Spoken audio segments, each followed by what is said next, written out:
Welcome, ladies and gentlemen. That's Justine. And she's Danielle. And this is That's What They Called News. Oh my gosh. Well, we tried switching it up. That wasn't horrible. It wasn't. Welcome back. Thanks for joining us. How's your week been? Long. Trying to wrap up all loose ends when leaving a job before starting a new one is exhausting.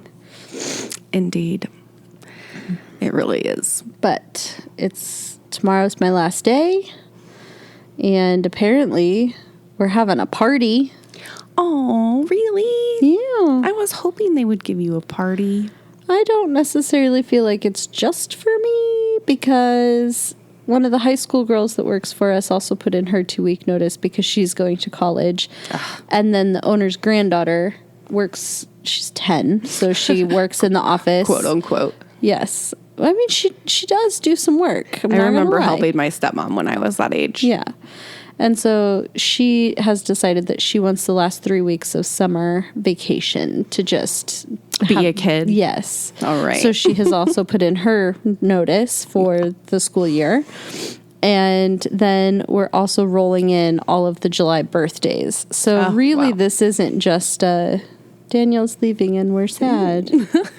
I wouldn't expect that anyway. So, well, is there going to be food? Yeah. Then it doesn't matter what we're celebrating, just as long as there's snacks. And cupcakes. Woohoo! I'm excited about cupcakes. I didn't organize the meeting today, but today we had the meeting that I did organize, and that was pretty cool. We had pizza, which is why I thought of that, because food. Yes. No, the meeting that I did have today was 2 hours long about insurance for the farm. The best subject. And with 3 people that have never dealt with a farm insurance renewal before. So that was... Well, insurance is hard, period, in my opinion. Mm-hmm. But, yeah, when you don't have any experience with it, it's pretty tough. And they were all told, I want you to understand the nuts and bolts of all of our insurance policies. Friend, we have 5 different insurance agents or something like that. 3, 4, some 5. I don't remember. My brain is fried. Mm-hmm. So I'm on the struggle bus this evening. Well, that's all right. Because I'm just going to tell you I'm just going to tell you some stories. We're just going to have a little story time. Oh, one thing I am super excited about, and, this may or may not be for you, but I'm tired of keeping my mouth shut, I guess. And I am so freaking excited that Kamala Harris is running for president. Why? I think her policies, I've done a lot of research, and I agree with every single policy she has been supporting. She has an entire career of experience in law and justice. And the one thing is protecting my rights as a woman to choose what is done with my body. That is nice. That is the number one thing. There's a lot of other things, but that by far is... I told my husband that I was... a born-again feminist. I feel like I lost it for just a little bit, but I'm back, baby. I knew that about you. I've always known that about you. So I apologize. I'm going to try not to be vocal about it and let my personal opinions, fly under the radar, but I'm really excited what's coming. Nice. I'm glad you're excited. Yay, politics. Yay, sorry. I know, I'm gone. I hated politics, but recent events have made me pay attention a little bit more. Yeah. Yeah. But on a whole different subject, we're going to talk about the Oregon Trail. Wow, I don't know what that was. The what trail? The Oregon Trail today. Oregon Trail? Yep, the Oregon. The Oregon Trail? No, the Oregon Trail. Quit. Words are hard. All right. But it's not just about the Oregon Trail. It's also about just basically the area of the Rocky Mountains in general and what was happening at that time. So Cool. This one comes from the Wheeling Times and Advertiser from April 12th, 1843. And it's called Scenes in Oregon and on the Rocky Mountains. It says, some interesting sketches and descriptions of scenes in the far west are contained in Farnham's Travels, a book recently published in New York. Mr. Farnham left Independence, Missouri with 16 men in May of 1839. From thence he took the Santa Fe Trail till he crossed the Great Arkansas, the river of the plains. Thence the party went up the Arkansas. This is the extreme southwestern corner of the United States. That's the end of it. The United States ends at Missouri. Okay. Just put that in your brain. All right. It was before we had Kansas. It was before we had Nebraska. It was before we had Colorado. We stopped at Missouri. Pretty crazy. Yeah. Okay. Now I'm recalling some geography facts. So yeah. Okay. All right. I'm bringing you back to the time. Here, the west, and sublime heights of the Rocky Mountains rose before them, their tops made white and dreary with eternal snows. From this, they passed the mountains through a gap and reached the waters of the Oregon at Fort Hall. Thence they passed down the valley of Columbia. The following extract is descriptive of a series of natural soda fountains, which, among other objects of natural curiosity, met the view of the traveler. Sorry. Okay, wait, time out. Side story. Also something I'm super excited about. Okay, so you know the, I forgot what it was called. The basin in Yellowstone. Yes, yes, I saw that. I can't remember what it was called. Gosh darn it. But anyway, it erupted and exploded. Did you see what they found? Okay, so I saw the art teacher's post on Facebook. That's where I'm basing all of my knowledge. Okay. She said that she has done lots of digging and searching online, and she can't find any substantiation to this baby mammoth. Gosh darn it. That was preserved in ice, because that makes zero sense, because that whole area is super hot. That's why all of those paint pots bubble, is because it's really, really hot. All right, fine. And so if it was encased in ice, that's a lot of fucking ice. I would like someone to do the research on this, because I've been busy with politics, to be honest. But anyway, if they found a freaking baby mammoth, I'm impressed. Me too. I don't feel like it's real, but I mean, hey, it could be. You know what? I'm sorry. Sunshine in my day. Sorry to burst your little dream bubble there. I can deal with the truth, though. Okay. The truth never hurts me. It's just the truth. Facts are okay with me. I can admit I'm wrong when someone shows me a fact otherwise. But anywho, that's a really crazy thing in this world. It is. Soda fountains. We're going to talk about soda fountains. All right. Which is so cute. The immediate neighborhood of our encampment is one of the most remarkable in the Rocky Mountains. The facts that the trail to Oregon and California will forever, of necessity, pass within 300 yards of the place where our campfire is burning. That near this spot must be erected a resting place for the long lines of caravans between the harbors of the Pacific and the waters of the Missouri. Would themselves interest all who are witnessing the irresistible movements of civilization upon the American continent. But this spot has other objects of interest. Its geology, and mineralogy. And I might as well say the chemistry of it. For there are laboratories and gases here in the greatest profusion. Will hereafter occupy the attention of the lovers of the sciences. Their amazement at it is so pure. I mean, they're awesome. Have you ever been and seen? It is on my bucket list. I want to go so bad. They're really cool. Very stinky. Very cool. Oh, yeah. The soda springs, called by the fur traders beer springs, are the most remarkable objects of the kind within my knowledge. They are situated in the northwest side of the river, a few rods below a grove of shrub cedars, and about 200 yards from the shore. There are 6 groups of them, or in words, there are 6 small hollows sunken about 2 feet below the ground, around of a circular form 7 or 8 feet in diameter, in which there are a number of fountains sending up large quantities of gas and water, and emitting a noise resembling the boiling of immense cauldrons. These pools are usually clear, with a gravelly bottom. In some of them, however, grow bogs or hassocks of coarse grass. Oh, hassocks of coarse grass. I was like, of course.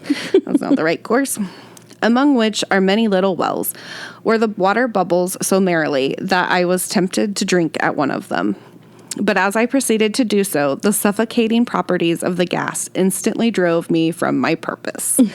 As Danielle said, they are stinky. They smell like rotten eggs, sulfur. Yeah. After this rebuff, however, I made another attempt at a more open fountain and drank with little difficulty. The waters appeared to be more highly impregnated with soda and acid than those of Saratoga, were extremely pleasant to the taste, and the fumes of the stomach. And the fumes from the stomach like the soda water of the shops. Some of them threw off at least 4 gallons of gas a second. And although they cast up large masses of water continually, for which there appeared no outlet, yet at different times of observation, I could perceive no increase or diminution of the quantity visible. There are 5 or 6 other springs in the bank of the river just below, whose waters resemble those I have described. One of them discharges about 40 gallons a minute. That's a lot. Yeah. The description is just amazing. Like I said, I've never seen them. I've seen pictures. I've seen videos. I've seen, all the time since I was a kid, but I've never seen them in person. And this makes me want to see them really, really bad. Mm-hmm. That's all I'm saying. We went through Yellowstone on our way back from a wedding in Montana when the kids were real little. Mm-hmm. And because, we were right above, like the town that the wedding was in was like, I think 25 miles outside of Yellowstone National Park. Oh, cool. And so we were like, we don't really have to be straight back, so we're just going to go through. Oh, I love that. And an adventure. It was really cool. We got to go see Old Faithful, which is honestly it was kind of anticlimactic. It's water shooting out of the ground. Yeah. But still, it's one of those things that you have to do. I saw it. Yeah. Yeah. So I feel that way, but like people say that about Mount Rushmore too. Again, I've never seen it. Also, it's a big statue. That's all it is. I felt that way about those St. Louis Arch. Yeah. I'm sorry. It's a big arch. Also, I didn't go in it though. Again, we just don't saw ever do that. We saw it from the hotel we were in, but yeah, no, going up in it is you go up in this like tiny little egg-shaped pod, and it's rickety as shit, and it's claustrophobic, and then you get up to the top, and it's again super claustrophobic, and can you hear them? I can. Hercules. I heard him from Calm all the way down the hallway. Yes. Oh, poor puppy. Okay, it's hot outside. But yeah, so the arch, way overrated. I would never, ever go back up in that thing again. I think that's probably why I didn't go. But St. Louis, they have, it's called the City Museum. Okay. Coolest place ever. Nice. I took my little kids there. They could climb on everything. There were slides. There were it was amazing. It was 100% interactive, and it was so cool. That is awesome. It was very similar to like a Meow Wolf experience, but not quite psychedelic. Yeah. If that makes sense. It does. Okay, anyway, back to the story. Okay, sorry. Sidetracked. I don't even know how we got there, but we did. I don't know. Oh, because just seeing the paint pots. So you want to go see them. Oh, yeah, and then we spurred off on all the things we've seen. All right. Anyway, 1/4 of a mile downstream from the soda spring is what is called the Steamboat Spring.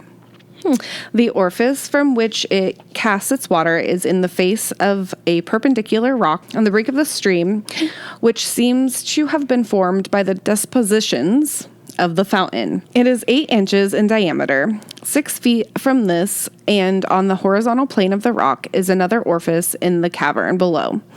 On approaching the spring, a deep gurgling, hissing sound is heard underground. It appears to be produced by the generating of gas in a cavernous receiver. This, when the chamber is filled, bursts through another cavern filled with water, which it thrusts frothing and foaming into the stream. Steamboat Springs. Crazy. It is. In passing the smaller orifice, the pent gas escapes with very much the same sound as a stream makes in the escape pipe of a steamboat, hence the name. The periods of discharge are very irregular. At times they occur once in 2, at others once in 3, 4, or 5 minutes. The force of its action also is subject to great variation. Those of who have visited often say that its noises have been heard to echo far among the hills. When I visited it, I could not hear it at the distance of 200 yards. There is also said to be a difference at different times in the temperature of the water. When I examined it, it was a little above blood heat. Others have seen it much higher. The most remarkable phenomenon connected... I really love the word phenomenon. Phenomenon. Okay. Where did that come from? I'm pretty sure it was it was a meme, and it's like the Muppets. Yeah, it's definitely Muppets. Yeah. Okay. Sorry, I'm going to start that over. The most remarkable phenomenon connected with these springs remains yet to be noticed. The whole river, from the Steamboat Spring to the Soda Spring, a distance of more than 1/4 of a mile, is a sheet of springs, thousands in number, which bursting through 2 feet of superincumbent running water. Do you know what superincumbent means? No. It means lying on something else. I looked it up. It's lying on something else. Yeah. So, which bursting through 2 feet of superincumbent running water. So the water is on top of the spring. Else. Yeah. And okay. Mm-hmm. Through their foaming jets, some 6 inches and some less above the surface. The water is much the same in its constituent qualities as that of the soda springs. There are, in the immediate vicinity of the Steamboat Spring and on the opposite side of the river, numerous rocks with orifices in their centers, and other evidences of having been formed by intermittent springs that have long ago ceased to act. The scenery around these wonderful fountains is very wild. To the east-northeast opens up the upper valley of the Great Bear River, walled on either side by dark primitive mountains, beating over the vale and towering on the sky. To the southwest sweeps away the lower valley. On either side of it rise lofty wild mountains of naked rocks, whose wild sublimity contrasts strikingly with the sweet beauty of the stream and the vale below. Wow. Oh, that's so beautiful. That's so pretty. I do love Colorado. I do. So you're just going to have to come visit me lots. I don't necessarily like that part of Colorado. You know what? Beggars can't be choosers here. I'm in Colorado. Eastern Colorado isn't a whole lot different than Western Kansas. Yeah, but a whole lot of you know what's going to make it the best part of Colorado? What? That I live there. Oh, you're right. See? That's the best part. Exactly. All right. I got another one, but do you want me to go or do you want you to go? I can go. All right. I could use a little break on the throat for a second. Okay. That sounded dirty. It did. I wasn't going to say anything. That's what she said. My gosh. Oh. This one comes from the New York Herald, the 13th of July, 1845. Expeditions of the Dragoons. We have already noticed the progress made by the Dragoons under the command of Colonel Kearney, which left Fort Leavenworth on the 18th of May for the Rocky Mountains. We have now advices from them to the 4th of June in camp near the forks of the Platte. They consist of 5 companies, amounting to the aggregate of 280 men. So far, they have met with no interruptions. On the 24th of May, they fell in with the Oregon Trail, and after that, passed every day some party of immigrants moving towards Oregon and California with their families and flocks and herds. How wild would that be? It would be very wild. You're just like riding your horse, and there's just a line of wagons with a bunch of cows and oxen, all that stuff. Ridiculous. That's crazy. Resembling the movements of the Israelites through the wilderness, the dragoons sent back from the forks of the Platte 2 wagons, which had hauled provisions that far for them, and gave them directions to disinter. Okay, the remains of the late Mr. Oh, disinter. Okay. Wow. Disinter. I had to read more of the sentence to understand the context. Okay, I'm with it now. But anyway, Mr. James H. Marshall of this city, and take them to Fort Leavenworth, subject to further directions of his family. Mr. M. was buried last year near one of the branches of the Blue River, whilst on his way to the mountains for the recovery of his health. It is understood that the dragoons are following the Oregon Trail to near the South Pass in the mountains in order to make that road safe to the emigrants. They are, of course, much relieved by their presence, as they no longer apprehend difficulties with the Indians, having such an armed party on the same road with themselves. The women and children are particularly gratified. I bet they are. The women. Just the women. It is further understood that the dragoons, after going to the South Pass, will return to Fort Laramie on the Platte. From that point, cross the Bent Fort on the Arkansas, and return to Fort Leavenworth on the Santa Fe Trail, thus affording protection to the traders of the country. It is expected that the dragoons will accomplish this duty by the last of September. We also learn that 2 companies of dragoons were to march up the St. Peters to Lake Traverse, thence to North Red River, visiting the Sioux and their country. The Sistons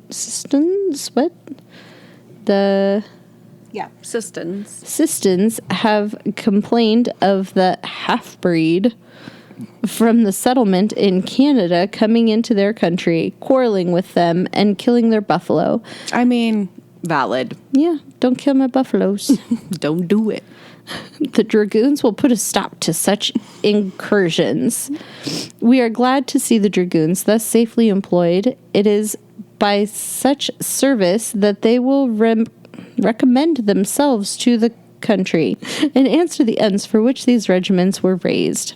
St. Louis Rep, July 3rd. July what? 3rd. 3rd. I thought it was like 3rd. That was supposed to. Yeah. It didn't sound finished. No, July 3rd. Nice. Yeah. Good job. I would also be upset about them coming into my land and killing my food. That's right. Just being straight up assholes. Absolutely. But random tidbit of information. If you're going to my new town, and you go all the way to where the road tees, and you head north. Yes. Instead of heading north backward the other anyway. South? North backward. No, I meant heading north back closer to Bird City, or not Bird City, fucking St. Francis. I quit. There's buffaloes out there. That's my point. There's buffaloes. They're in a field, and I see them every time I go. There's lots of them, and they're cool. Okay. And they're right by the road. Let's go with just... I pass buffalo every time I go visit my boyfriend. There you go. Let's do that one. Okay. Take it from the top. I don't even know. Fun little side story. Fun little side story that has taken me 10 minutes to get to. There's a big old bunch of buffalo, a herd, if you will. A herd. I heard that. Oh my God. That is in a field on the way to the way that I go to see my boyfriend. What is wrong? I am so tired. All right. Continuing on. Okay. Well, my next story. Take a quick laughing break there. My next story is from, this one's a good one, Boon's Lick Times. What? Yeah, like Boone's farm. Like Boone's Lick. Okay. L-I-C-K. Lick. Oh, all right. Times. Wow. From Fayette, Missouri. Okay. Because I'm so sorry, but is that not just a Missouri name? I feel like it is, yes.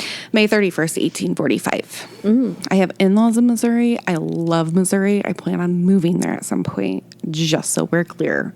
No. But I would live in a town called Boone's Lick. You're not allowed to move to Missouri. You're moving to Colorado. I'm an hour and a half away. Missouri is like... We'll figure it out. Okay. We'll have this fight off air. I love you, friend. Love you too. Okay. Oregon hoe. What'd she do? I think it Why just is she means a hoe? forward. Oh, okay. Good gravy. The editor of the Independence Expositor accompanied the Oregon immigrants to the general rendezvous on the prairies, and from the camp writes as follows. Immigrants Camp, Caw Village, May 15th, 1845. A ride of 100 miles from Independence has brought me into the midst of a scene the most grateful and animating my eyes have ever hailed. In the center of a beautiful prairie, which the wild taste of the Caw Indians have selected for their permanent village, is a rendezvous of the Oregon immigrants, assembled here to complete their final organization. 104 wagons arranged in an oval ring and linked together with ox chains form at once an immense corral to enclose the stock and the impregnable fortress to protect them. And an impregnable fortress to protect them. 104 wagons in a circle. That's a lot. That's a lot. 100 more wagons encamped in grounds in groups at small distances completes the troop here assembled, which dotting the plain with their snow-white covers, resounding with a busy multitude plying to and fro in business of preparation, or herding the cloud of stock engaged in devouring the luxuriant grass, combine to heighten in interest a scene full of animation, sunshine, and excitement. The immigrants have been engaged during the day in framing and adopting a system of regulation for their general government and in the election of officers. Dr. Walsh of Cooper, Colorado, of Cooper Company, Dr. Walsh of Cooper Company, Missouri, has been chosen captain. Stephen H.L. Meek, pilot. An admirable code of regulations adopted, subordinate officers elected, and the whole body arranged into 4 companies intended to travel separately or in mass, as the exigencies of the route may suggest to be expedient. I just cannot, imagine what that would have looked like. It would just have been crazy. Yeah. Okay.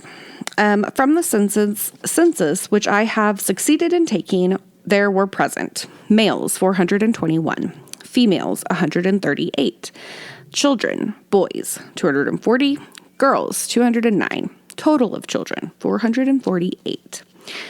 Cattle, 3,261. That's a lot of cows. Wagons, 233. Horses, 182. Wow. 3,000 head of cattle. Mm-hmm. Gotta have food. Yeah. Like, that is all with all 200 wagons. Yeah. It's crazy. It is. Well, but then you also got to think that, like, once you get to where you're going, that's the start of your herd. That's your livelihood for the rest of forever, really. Yeah. Yeah, true. And how many are you going to lose along the way? A lot. So many. I mean, they might drown in the wither. Yep, they're going to drown into the river, or break a leg. What were some of the ones on the Oregon Trail game that happened to your cows? Oh, I don't remember. I think broke a leg was one of them. Yeah. But I miss that game. Oh, so at fun. least the cows didn't die from dysentery. We have the same brain. We do. All right. The whole form as a nervous, intelligent, brave, and determined as a body as ever launched themselves upon the hazard of an untried and arduous enterprise, surrounded by known difficulties and freckled with unknown dangers. Amply equipped with provisions, arms, excellent vehicles, abundance of animals, experienced guides, and true rifles. That's in italics. So, like, these guys can shoot. As opposed to fake rifles. Yep. Yes. The sight of this train of moving houses, as breaking from camp and stretching onward one by one, forming a moving line of 2 miles in length, flanked by herds and horsemen, inspired in my breast the most stirring emotions. Mine too. This morning, the warlike news from England reached the camp, the announcement of which all declared that they went equally determined to settle and to conquer. Should they be called to rally around the Star-Spangled Banner, plant the national standard forever firmly on the sublime heights that overlook the Pacific, we shall know that truer hearts or better soldiers never primed a rifle or drew a deadlier aim. We cannot too highly appreciate those who thus depart with such intentions, or too highly value the services they go to render to their country without remuneration. Is that close? It's pretty close. Remuneration. That. They go to plant a new people in a new and attractive country, to create new states, to give us a new commercial empire, to open a field to the growing energies and wants of our expanding republic, to carry civilization round the world, to dissolve the spell that has estranged the Asiatic from the European portion of mankind. Okay, this might get a little racist, but remember it was 1845 and I'm just reading the paper. To propagate the knowledge of human rights to the timid, lively, intelligent people of Asia and Polynesia, to teach them sciences, navigation, and commerce, etc., to spread education and extend happiness. In short, to commence that last revolution over the world which will embrace and elevate all mankind by bringing all nations familiarity and contact, and making them rivals in the race of improvement. Or just making them rivals in race. I mean, it sounds really pretty, but okay. I love America. I love my home. I hate the means by which we got it. Yeah. Like, it's sad. The beginning of our country is really sad. Our country, in a lot of aspects, is really sad, if we're being honest. They go to confront and dislodge British invasion and stop British conquest, which vanquished in front upon the Atlantic, has gone round our flanks and round the world to crush and destroy us from behind, to counteract British spleen, which has heated our enemies, soured our friends, concerted for us domestic strife and servile war, and intrigued to sow the seed of enmity against us in every foreign breast. Intermingled with the rest, we see several immigrants whose final destination is California, but who will pass by Oregon in their way, thus binding more closely the mutual connection of those two countries. I'm not really sure why he went on that tangent about I don't know. that whole thing. And then it just goes back to, and with the rest of them. Okay. Oh, here, look, we're back to dragoons. I think I broke. Is your record skipping, friend? It certainly sounded like it. Whoa.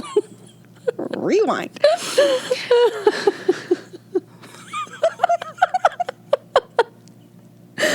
Okay.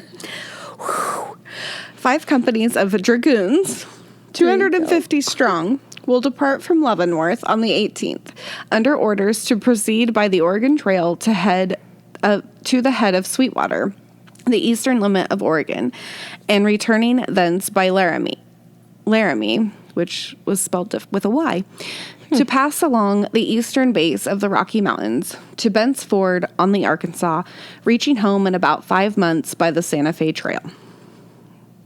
5 months. The exploring company of Captain Fremont, we hear nothing. Of the exploring company of Captain Fremont, we hear nothing, except that such a one will start about the 1st of June next, having for its object the exploration of the country between the head of the Arkansas and the Pacific coast, along the 42nd degree of north latitude. The results of such an expedition will be of the highest value should they eventuate in the discovery of a direct route by that course on to the heads of the Sacramento and Willamette rivers. Good job. These sentences. Simultaneously with the departure of this body of immigrants, of whom we are now taking leave, other bodies have already commenced their journey from St. Joseph, Savannah, and Council Bluffs. These of whose numbers we have no positive information by report equal the immigration of the route of independence. Wow. Yeah. There's a lot of people. Yeah. A lot of wagons. A lot of people, a lot of back and forth, it sounds like. Yeah. And 5 months, my God. Yeah. No, thank you. All right. What's up? Okay. I have Return of Young Mercer to Philadelphia. Oh, great. I'm so glad he's back. Yeah. I don't know who he is, but let's find out. Samesies. We copy from the Philadelphia papers some notices of the return of this young man to his home with incident which have taken place since the trial. Ooh. There's a trial. Oh, boy. Okay. Return of Mercer. The excitement in the case of this young man seems not to have subsided with the termination of his trial and his acquittal. In expectation of his return to the city yesterday morning, a large crowd collected at Walnut Street Wharf about 10:30 o'clock, lining every avenue through which he was expected to pass, and clustering upon every wharf or prominence from which it was expected he could be seen. The crowd, however, was disappointed, for he had been sent over to the city of Gloucester? Yeah. Gloucester. Okay. No, I can't do it. Sent over to the city from Gloucester Point to private conveyance in company with his mother, sister, and a few other relatives, near 2 hours before. But still, the crowd had an opportunity to exhibit their feelings upon the subject, for the father of the young man, accompanied by this counsel, Peter A. Brown, Esquire, the Honorable Peter D. Vroom, the Honorable Garrett D. Wall, and W. N. Jeffers, Esquire, and a large concourse of friends were upon the boat when she touched the wharf. Broom. Yes. Upon their landing, they were greeted by loud and prolonged cheering, amongst which the old gentleman passed into the house of Mr. Bloodgood, where he was followed by a large number of persons who crowded around and almost stifled him with congratulations. The council, as they passed up Walnut Street, were greeted by loud cheering, and the considerable number of persons gathered round and in a crowd accompanied them to their lodgings. We noticed a number of females on the plaza of Mr. Bloodgood's and in other prominent places, waving their handkerchiefs as the objects of attention landed from the boat. My goodness. In the meantime, Girls. the house of Mr. Mercer in Southwark was crowded by his friends and neighbors, congratulating the family upon the escape of their son from the imminent danger in which he had been placed. That one was from the Ledger. But it goes on. In deportment of young Mercer throughout the trial of such tremendous importance of him to himself was calm and collected. Only when his mother and sister were examined, or when testimony was given in reference to the actual killing of Herberton, did he exhibit any visible emotion.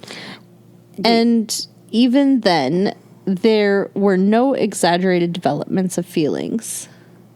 So they're congratulating him for not being charged with murder. Is what not it being sounds convicted like. of murder. Yes, that one. I really hope he didn't do it. I don't know. During the evening, he called on the Attorney General and Mr. Carpenter, the prosecuting attorney for Gloucester County, at the house of the latter in company with Lieutenant Barton, Dr. Lippincott, and others of his personal friends, and assured them that their excursions in the performance of their official duties had left on his mind no unpleasant impressions, and in his bosom no unkind feelings toward them personal. Well, okay. He forgives you guys. So did he? Yeah. He didn't murder him then? That's from the sounds of it, no? All right. Well, let's hope. Let's hope he was not a murderer. Wow. All right. My next one is from Richmond Daily Whig, Richmond, Virginia, June 21st, 1845. A New Republic.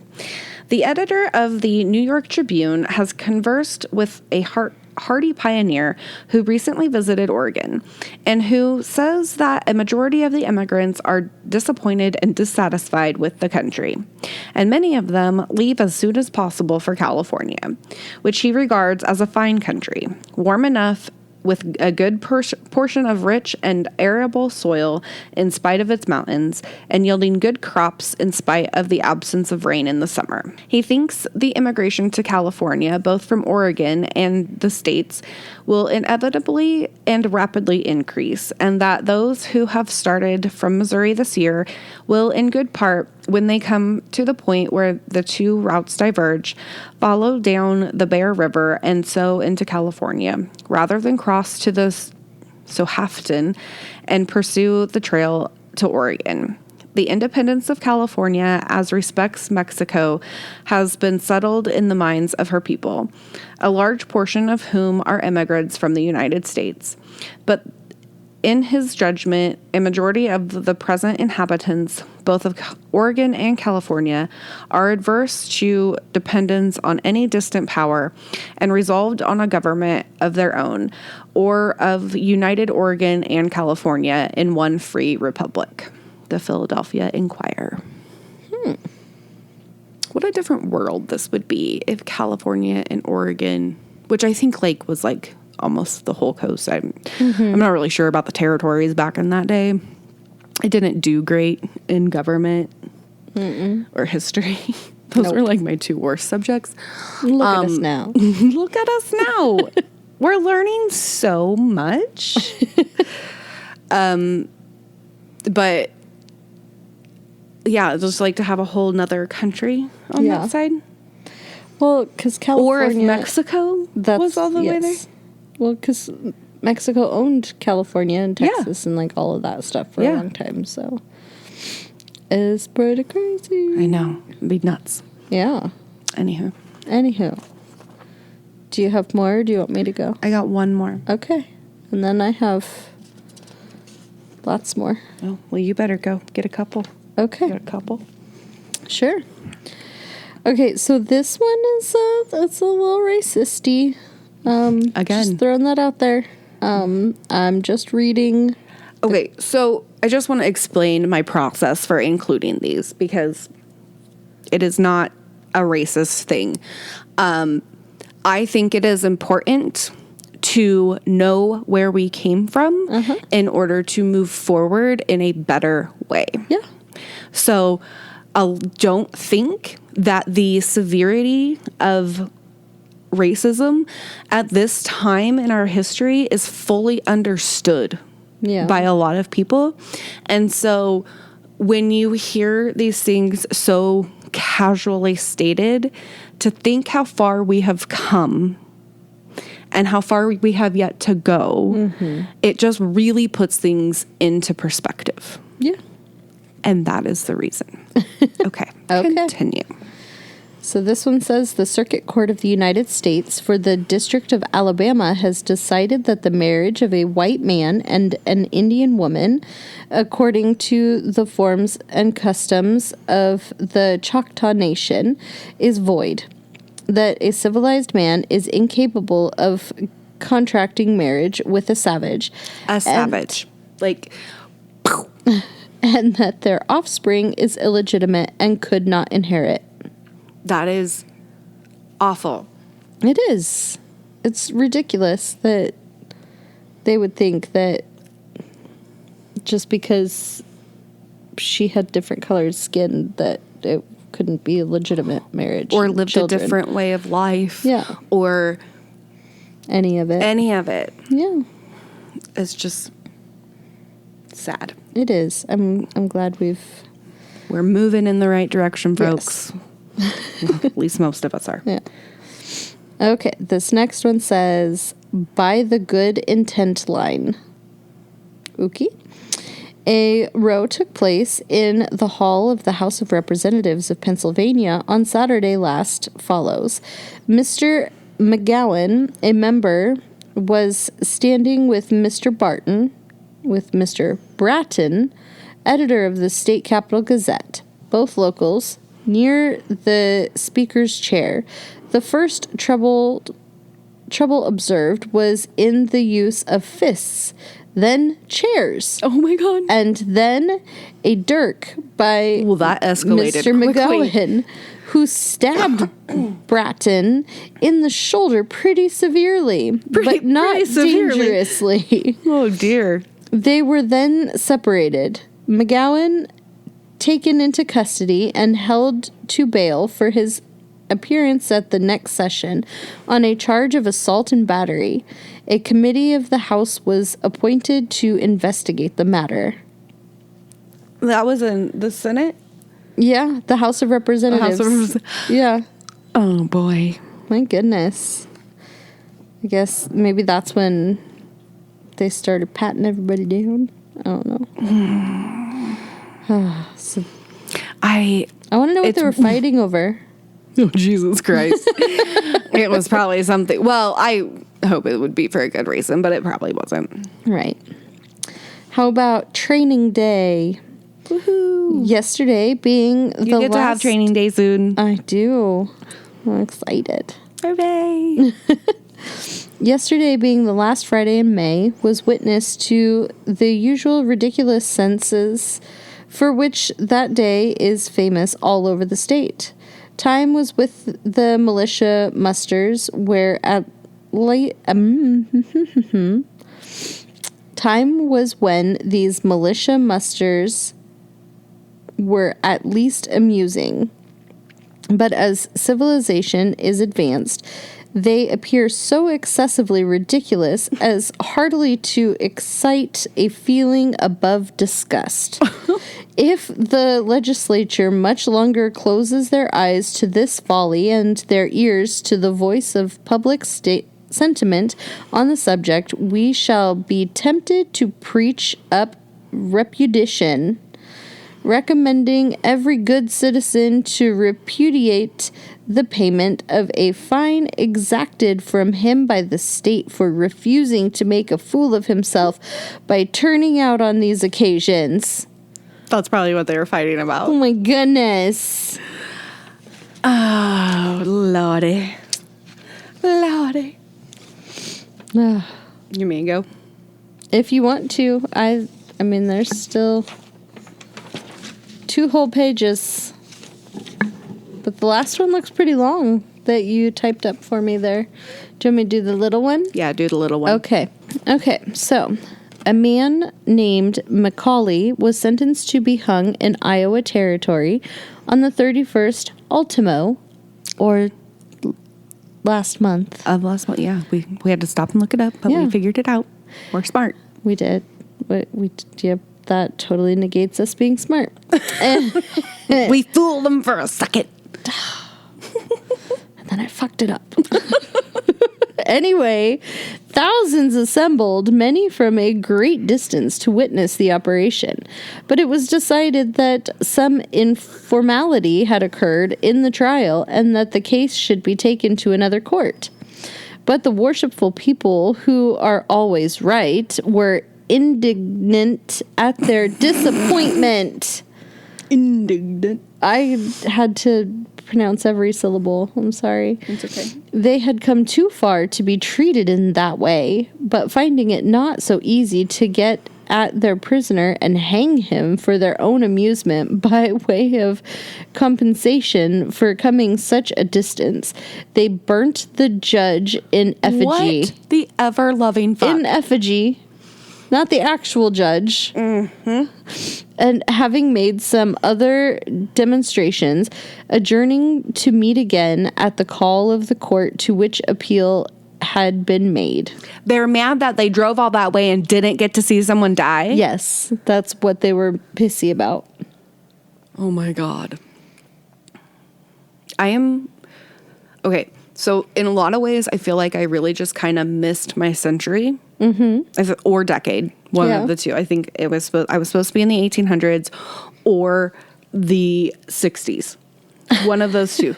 Anyway, but I'm just really glad that I don't live in a world where public execution is your punishment for anything. I mean, legal punishment, like passed by a court of law. I realize that a lot of bad shit happens in the world, but yeah. I don't know. It kind of seemed like people were more afraid to do shit back when being killed in front of everybody was the punishment. I don't care. Okay. I don't no. Nope. We don't kill people. But nobody says you have to go watch the people die. Nobody says they have to die. What was his punishment? Or what did he do? I don't even think it said. Oh my God. They just said that they were going to hang him. It says a man named Macaulay was sentenced to be hung. Doesn't say for what. We don't care what he was supposed to be hung for. He was just gonna die. That's we right. want to watch. Yeah. Okay. Okay, it's your turn. Go. Mind blown. Items. That's all it says. Items. Okay. Depravity in high life. Daniel Tatum was held to bail for trial in Philadelphia on the 9th on a charge of assault and battery with the intent to commit a rape on an orphan girl. We could maybe hang him. Still no public killing? No. Okay. The defendant is a wealthy man, and the case has excited considerable attention. No, because life in prison. No. Then you're just wasting taxpayer dollars. Well, that's a whole nother... I have a solution for all of this, but it's too big of a thing. Okay, just finish your story. Drunkenness on the part of a female washerwoman was the cause of a great fire in Pittsburgh. What a temperance text. What? Okay. How did the drunk washerwoman start a fire? I don't know. Okay. Plenty. On the 24th, Ultimo, Last month. the wife of George Duffy of Jefferson Township, Ohio, bore 4 living daughters. One of the girls has since died. The others, when last heard from, were doing well. In 1845, nice. She had 4 babies. Wait, did she have quadruplets or just like 4 in succession? No, boom, boom, boom, boom, quadruplets. Holy moly. And one of them died. That's bananas. That had to have been so rare. Yeah. Like, that was newsworthy. That is news. Myriads of locusts have made their appearance in Louisiana. Oh, I love locusts. Cicadas. They're my favorite. I think the farmers could disagree, but yes. I don't care. Oh my God. Or the Israelites. Oh, Jesus. No, it's not the Israelites. It's the Egyptians. The Egyptians. I know my Bible history with that. Distressing suicide. A young girl named Ann Mason committed suicide at Pittsburgh on the 15th at a house of bad repute. Oops. She had been robbed of $150 and thus destitute, and finding herself in a house of ill fame, she concluded death was preferable to prostitution and poverty and poisoned herself. Wow.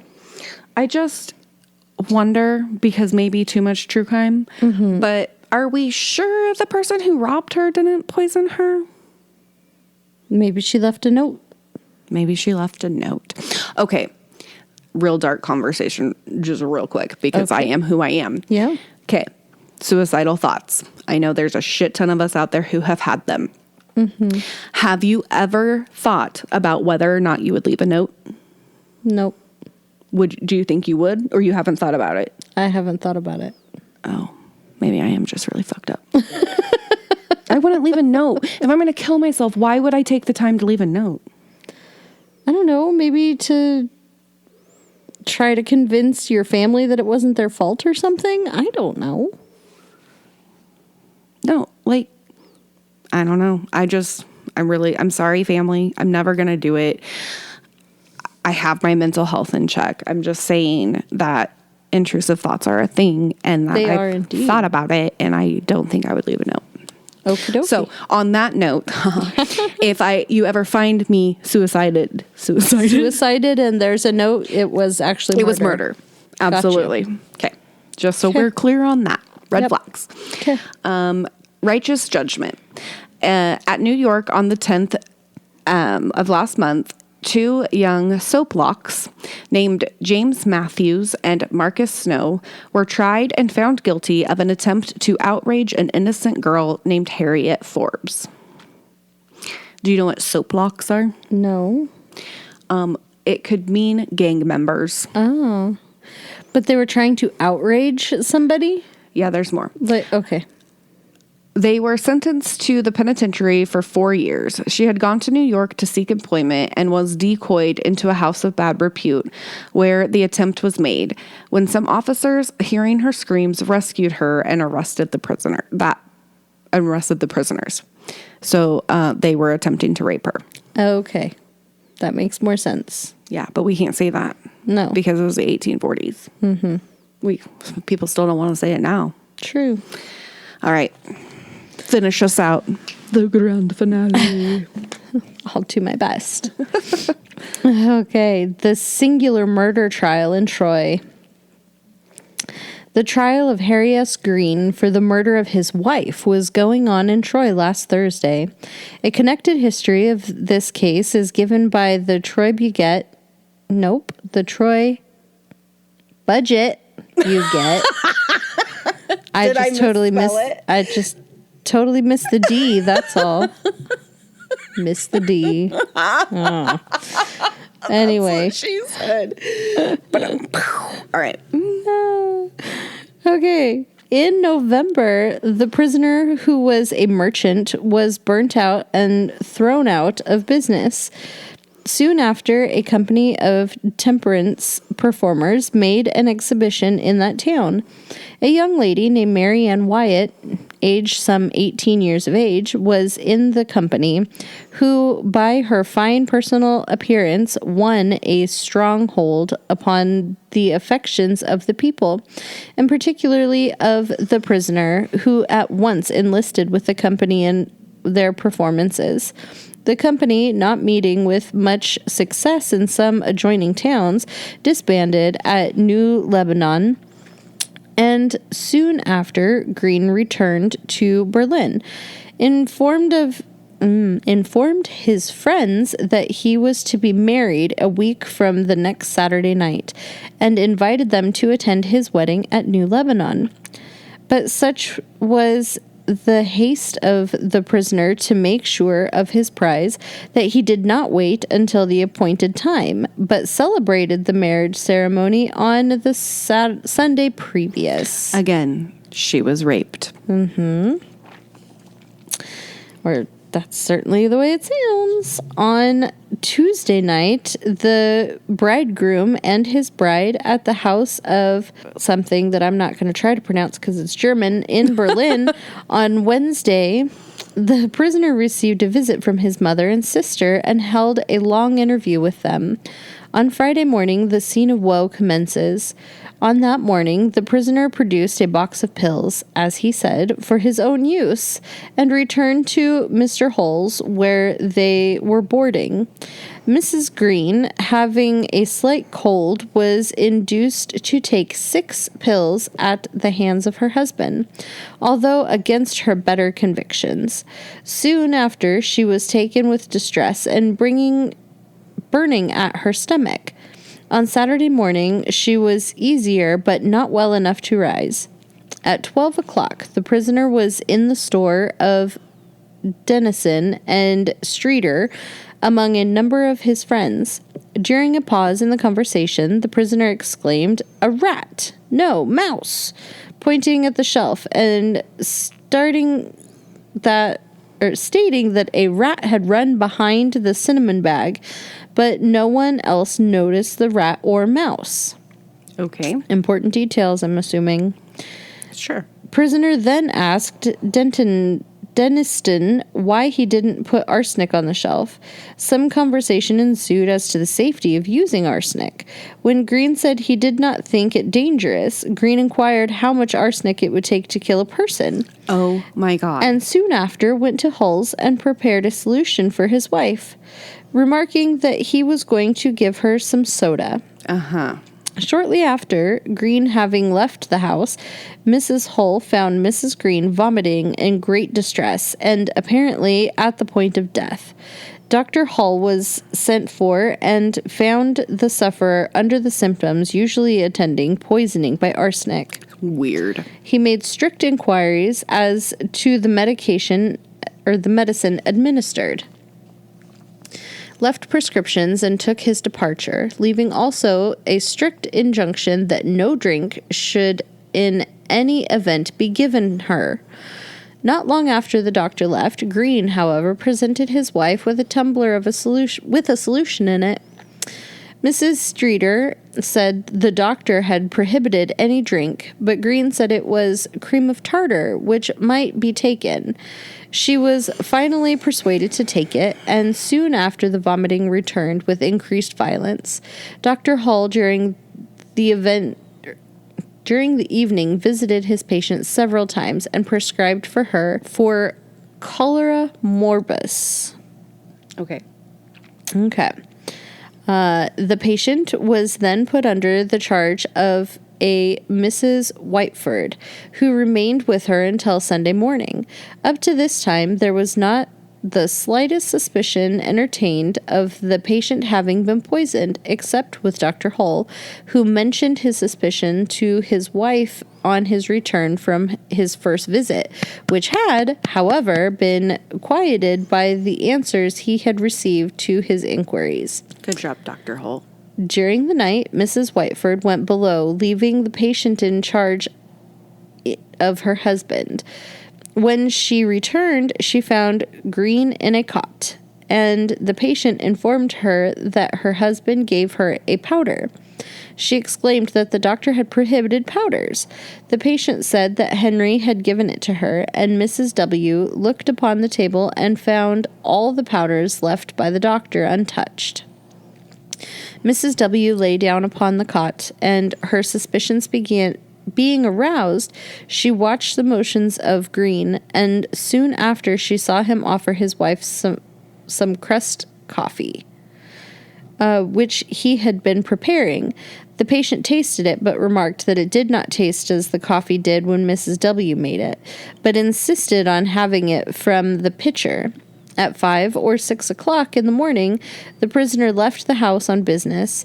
When Mrs. W. examined closely some kitchen broth on the table and discovered arsenic remaining in the spoon, and subsequently a substance was found on the top of the soup, which was dried and preserved, and when analyzed was also found to be unadulterated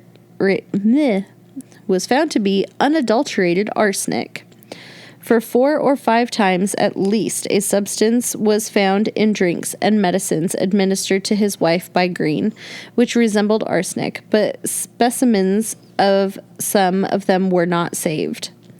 A brother of the deceased who was remaining at the place on Saturday night inquired as to the situation of his sister. When Green informed him she was doing better, the disease had taken a favorable turn, and he need not give himself any unease as to her recovery. At 4 o'clock on Sunday, the brother inquired of the attending physician as to his sister's prospects, and learned that she must soon die. Oh. Excuse me. The deceased was immediately visited by her brother, who informed her that she must soon expire. Yeah, she wasn't deceased yet. Okay.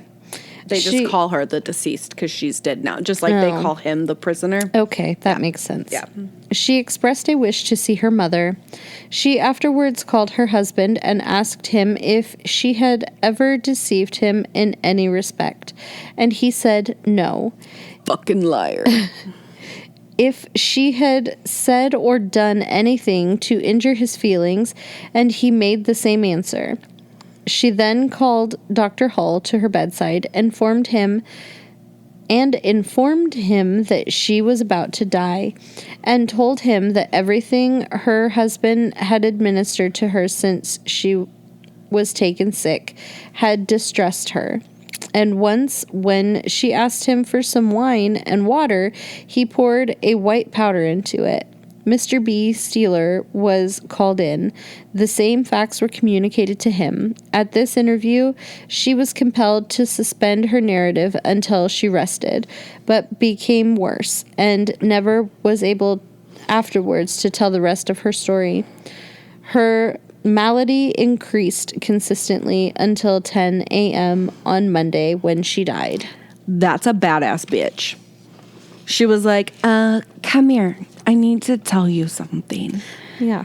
And she got her murderer while she was still alive.